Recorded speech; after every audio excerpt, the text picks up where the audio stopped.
पाकिस्तान की तंगी हालात किसी से छुपी नहीं है।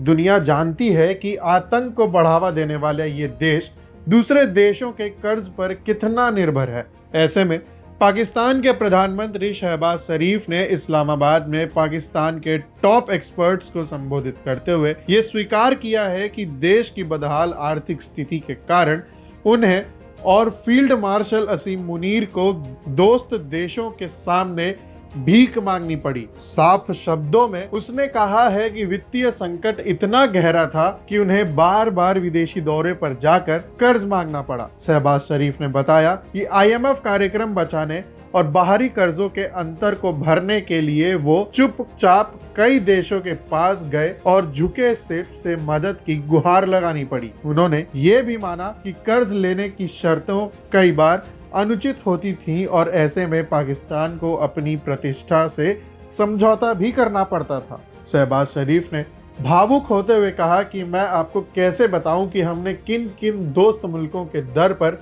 जाकर कर्ज की दरखास्त की। उन मुल्कों ने हमें मायूस तो नहीं किया, लेकिन जो कर्ज लेने जाता था उसके सिर हमेशा झुके रहते हैं। शहबाज शरीफ ने स्पष्ट शब्दों में माना कि जब कोई देश आर्थिक मदद मांगता है तो उसे अपनी इज्जत नफ्स के साथ समझौता करना पड़ता है और कर्ज देने वालों की ऐसी शर्तें माननी पड़ती हैं जिसका बोझ उन्हें ताउम्र उठाना पड़ता है, या यूं कहें कि उनका बोझ उठाना नामुमकिन सा हो जाता है। शहबाज शरीफ का ये बयान ऐसे समय आया है जब पाकिस्तान के आर्थिक हालात लगातार बिगड़ रहे हैं और पारंपरिक सहयोगी देश भी अब केवल मदद नहीं बल्कि व्यापार, निवेश और नवाचार आधारित साझेदारी की उम्मीद कर रहे हैं। पाकिस्तान न केवल IMF और वर्ल्ड बैंक का कर्जदार है बल्कि चीन और सऊदी अरब के लिए भी भारी कर्ज के बोझ के तले दबा हुआ है। आपको बता दें, दिसंबर 2025 तक पाकिस्तान का कुल विदेशी ऋण लगभग 52,366 बिलियन अमेरिकी डॉलर तक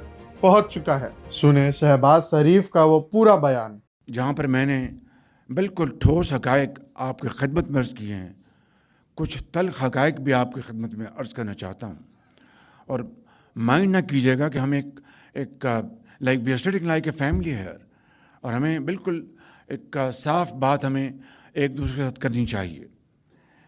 इस वक्त सूरत हाल ये है कि तीसरा इशारिया मैं आपको ये बताना चाहता हूँ कि हमारे जो रिज़र्व्स हैं फॉरेन एक्सचेंज के, वो उस वक्त से अगर आप उसका मुकाबला करें तो ऑलमोस्ट डबल हो चुके हैं अल्हम्दुलिल्लाह। लेकिन इसमें दोस्त ममालिक के कर्ज़े शामिल हैं, और मैं आपको किस तरह ये बात बताऊं कि किस तरीके से हमने उन दोस्त ममालिक को जाकर कर्ज़े लेने के लिए उनके दरख्वास्तें दी, और उन दोस्त ममालिक ने हमें मायूस नहीं किया।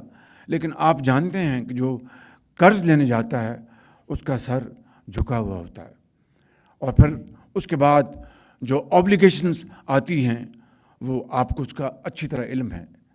मैं यहाँ पर बग़ैर किसी लगी लपटी के आपको बताना चाहता हूँ कि मैं भी और ख़ामोशी के साथ फील्ड मार्शल हम कई ममालिक में गए और उनसे कहा कि IMF का प्रोग्राम है, ये हमारा एक्सटर्नल गैप है, आप इतने बिलियन डॉलर्स दे दें, आप इतने बिलियन डॉलर्स दे दें। मैं उन ममालिक का, उन दोस्त ममालिक का बेहद शुक्रगुज़ार हूँ कि जिन्होंने हमारी पजीराई की।